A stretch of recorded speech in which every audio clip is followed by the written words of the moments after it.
Bonjour à tous et bienvenue dans le MAG. Vous n'êtes pas sans savoir que le monde de l'entrepreneuriat n'est pas toujours simple, surtout quand il s'agit de se lancer et de se développer. Ici à Bernay a été créé le Cercle des Entrepreneurs, un collectif qui a pour objectif de fédérer les professionnels en faveur du développement de l'entrepreneuriat et de l'attractivité du territoire à Bernay. Basile Board, bonjour. Bonjour. Vous êtes le fondateur de ce Cercle des Entrepreneurs, mais aussi le directeur général du groupe Néo Digital. Pourquoi la création d'un tel collectif comme le Cercle des Entrepreneurs ? Alors le principe du Cercle des Entrepreneurs, c'est effectivement un collectif qui va permettre en gros de fédérer les différents acteurs économiques du territoire. Et pourquoi ce cercle ? Parce qu'il y avait un besoin grandissant de pas mal de chefs d'entreprise et d'entreprises de se rencontrer, de partager de l'expérience. Et c'est d'ailleurs pour ça qu'on l'a créé en mai dernier.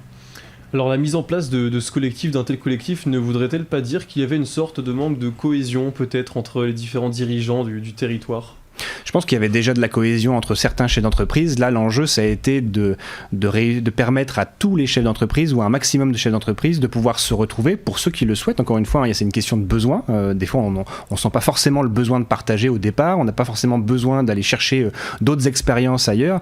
Par contre, ce qui est sûr, c'est qu'il a fallu créer un cercle pour permettre à tout à chacun, s'il le souhaite, effectivement, de pouvoir rentrer dans ce type de dynamique et donc de partager de l'expérience. Vous accentuez beaucoup en disant s'il le souhaite. Comment a été perçue cette idée au départ, au tout début de ce collectif ? Elle a été bien perçue à part des chefs d'entreprise ? Ils étaient plutôt contents, enthousiastes ? Comment ils étaient ? Non, il y a eu un vrai plébiscite en fait dès lors qu'on a monté le cercle. Ça s'est traduit effectivement par la création d'un bureau, ensuite d'un conseil d'administration avec plusieurs chefs d'entreprise représentant assez bien le territoire. Et effectivement, aujourd'hui, on est 130 adhérents, ce qui montre bien le plébiscite en fait des adhérents. Et ça continue de grimper au fur et à mesure. Et surtout depuis qu'on s'est vu la dernière fois, et effectivement, le cercle a déjà créé ses premiers événements. Ça a plutôt bien marché, on est assez content et ça va se poursuivre tout au long de l'année 2022 et 2023. Alors les événements, on aura l'occasion d'y revenir un petit peu plus tard. Concrètement, à qui s'adresse le collectif ? Est-ce qu'il faut être dans tel ou tel secteur ou être plus une petite entreprise qu'une grande entreprise ? À qui ça s'adresse ? En fait, le principe du cercle, c'est qu'il accepte tout le monde, dès lors que tu es chef d'entreprise ou cadre dirigeant, proximité à 40 km autour de Bernay pour avoir une certaine cohérence territoriale. Et par contre, il n'y a pas de limitation de taille d'entreprise. On accepte de la micro-entreprise à la PME, TPE, ETI, grand groupe. Il n'y a pas de limitation non plus de domaine d'activité. Le principe pour nous, c'était effectivement de faire rencontrer des univers différents et qui soient amenés à partager en gros leur expérience du quotidien, leurs problématiques du quotidien, leur réussite du quotidien. Est-ce que ce collectif, donc le Cercle des Entrepreneurs, pourrait être pour vous un certain moteur pour ceux qui voudraient se lancer dans l'entrepreneuriat ? Est-ce que c'est aussi ça l'objectif finalement derrière tout ça ? Je pense que ça peut être vraiment un moteur, un appui, un accompagnement. En fait, ce qu'on cherche tous en tant que chef d'entreprise, c'est l'énergie en fait, pour faire les choses. Des fois, on a le désir, et puis partager ce désir-là avec d'autres, et finalement, ça nous permet de gagner un peu plus en énergie. Donc oui, c'est effectivement profitable. C'est profitable aussi pour les plus jeunes qui ont un projet entrepreneurial. Il y a certaines conférences d'ailleurs qui sont accessibles en fait pour les plus jeunes et effectivement c'est accessible à l'intégralité des chefs d'entreprise qui souhaitent se motiver sur ce type de sujet. Vous avez justement des jeunes un petit peu, des jeunes entrepreneurs qui vous ont rejoint ? Alors on a pas mal de jeunes chefs d'entreprise qui commencent souvent dans la micro-entreprise. Tout l'enjeu en fait pour notre territoire aujourd'hui, c'est effectivement d'attirer des grosses boîtes sur le territoire. On nourrit souvent ce fantasme-là. Je pense qu'aujourd'hui il y a un vrai enjeu sur de jeunes chefs d'entreprise qui ont monté leur micro-entreprise et qu'on va devoir accompagner pour croître sur le territoire, créer de l'emploi, développer leur activité. Oui, c'est un enjeu fondamental. C'est important justement d'accompagner ces jeunes chefs d'entreprise justement dans une période un petit peu floue en plus en ce moment où on ne sait pas trop ce que l'avenir réserve. C'est important justement ?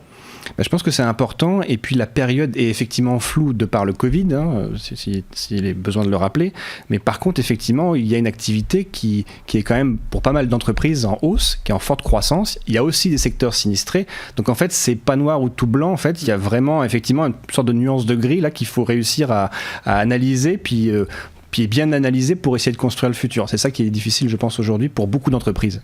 Alors vous venez de dire, on est dans une période de Covid, une période de crise, donc c'est pas forcément évident pour tout le monde en ce moment. On a vécu plusieurs confinements, on en sort peut-être un petit peu, mais avec du recul, c'était une période de création pour beaucoup. Énormément de personnes se sont mises à leur compte, se sont lancées dans l'entrepreneuriat. Le collectif a été créé en mai dernier. Est-ce que c'était donc le bon moment finalement ? Bon, il n'y a jamais de mauvais moment et de bon moment en fait. Le bon moment parce qu'en fait finalement on avait envie de le faire, donc c'est déjà une bonne raison.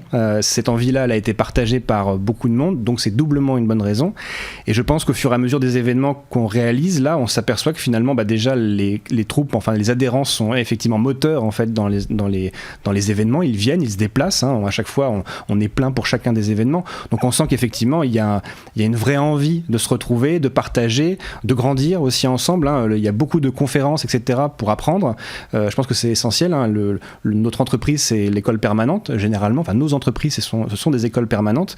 Et donc, le fait qu'effectivement, les chefs d'entreprise eux-mêmes aussi viennent se sourcer, apprendre des choses dans les conférences, c'est plutôt une bonne chose. Ouais. Vous venez un peu de parler de vos conférences, etc. Sur quels sont les thèmes souvent abordés dans ces conférences-là? En quoi elles consistent?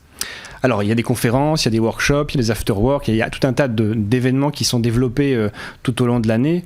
Le principe des conférences aujourd'hui, c'est d'inspirer en fait les chefs d'entreprise. La prochaine, c'est le 17 mars avec Amou Bouakaz sur la différence. Je vais pas en dire beaucoup plus pour l'instant parce que je pense qu'il faut venir voir la conférence. On a déjà pas mal d'inscriptions, c'est une bonne chose. Et je pense qu'effectivement, on n'a pas besoin du cercle pour faire du business. Par contre, je pense et j'espère qu'on aura besoin du cercle pour apprendre, pour s'inspirer et se motiver entre nous. Voilà, en tout cas c'est la motivation que je nourris. Alors depuis le 7 mars, donc hier, a été ouvert la Villa des Conquérants. Est-ce que vous pouvez un petit peu nous présenter ce concept? Qu'est-ce que c'est que cette fameuse Villa des Conquérants? Alors la Villa des Conquérants, c'est un hôtel d'entreprise, le premier hôtel d'entreprise du territoire. L'activité principale, c'est de la location de bureaux, où on loue des bureaux pour des jeunes ou moins jeunes chefs d'entreprise qui vont effectivement pouvoir jouir de leur bureau, mais aussi avoir la possibilité d'avoir des espaces communs, c'est-à-dire des salles de réunion à disposition, une cuisine, une terrasse et des espaces, on va dire plutôt d'inspiration. Ce que nous, on a souhaité, c'est que finalement, pour juste un loyer, finalement, on avait accès à plusieurs services. Donc il y a cette première option et deuxième option où effectivement on loue des salles de réunion pour les entreprises du territoire qui ont besoin de se réunir dans un espace un peu insolite, un peu inspirant. On a mis beaucoup l'accent sur le côté esthétique et surtout sur les valeurs qu'on défend. En fait, la Villa des Conquérants, les conquérants, c'est nos chefs d'entreprise du territoire et ces lieux, c'est leur permettre effectivement de pouvoir incuber leurs projets dans cette maison et puis potentiellement d'en sortir à un moment donné puisque l'entreprise aura grossi. Les chefs d'entreprise qui vont pouvoir venir dans cette Villa des Conquérants, est-ce qu'ils font déjà partie du cercle des entrepreneurs? Est-ce que ce sont des nouveaux ou est-ce qu'ils peuvent avoir accès à ça sans forcément faire partie du cercle des entrepreneurs? Ah oui, c'est totalement indépendant du cercle des entrepreneurs. Le cercle des entrepreneurs est une association à but non lucratif. Je suis bénévole. Les équipes de Néo Digital, d'ailleurs j'en profite, ont été déchargées bénévolement pour filer un coup de main après plus de 2000 heures en fait, de travail qu'on a investi là en mécénat de compétences. Urban Connect, la société bernayenne aussi, a investi du temps. Donc c'est vraiment quelque chose à part. Le cercle, c'est vraiment associatif. La Villa des Conquérants, c'est Néo Digital qui exploite le lieu et effectivement qui commercialise un certain nombre de prestations pour les chefs d'entreprise. Pour répondre à ta question, à l'heure actuelle, mais ça pourra changer, il n'y a pas de chefs d'entreprise du cercle qui sont locataires.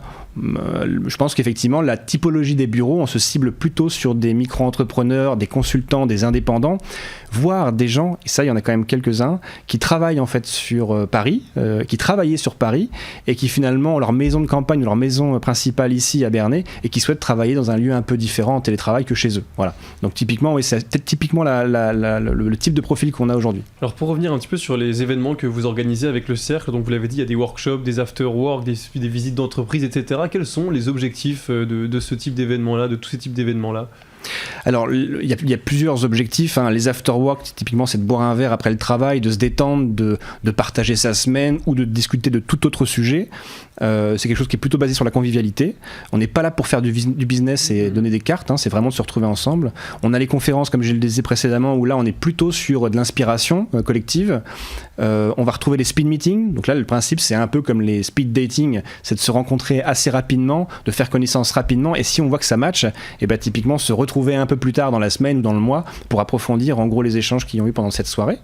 On a des visites d'entreprise, donc là on visite des entreprises. Je peux tout de suite dire les deux prochaines, ça sera Arkema et Protecop qu'on ira visiter dans les prochains mois et je crois que ça doit être tout en fait. Je pense qu'il n'y en a pas d'autres. Des projets qui arrivent pour bientôt? pour peut-être 2022 ou 2023? Alors il y a des projets qui sont en cours sur lesquels on a pris un peu de retard parce qu'effectivement ça demandait beaucoup de ressources et que comme on est bénévole, effectivement les ressources, on a notre travail aussi à côté, donc il faut bien être raisonné là-dessus. Donc là très prochainement le site internet du cercle qui va sortir. Ce qui est en cours déjà depuis quelques mois, c'est la prise de photos auprès de tous les adhérents. Donc il y a un fonds photographique qui est en train d'être construit. On a déjà une trentaine d'entreprises qui auront pu en bénéficier. Et assez rapidement, effectivement, on va commencer à construire la saison 2022-2023 avec de nouveaux événements qui seront publiés prochainement. Merci beaucoup Basile Bouard d'avoir été avec nous pour cette émission. Donc je rappelle, vous êtes le fondateur du Cercle des Entrepreneurs. Et pour pouvoir revoir ou réécouter cette émission, elle est disponible en podcast audio et vidéo sur notre site internet, notre application et notre chaîne YouTube Radio Sensation Normandie.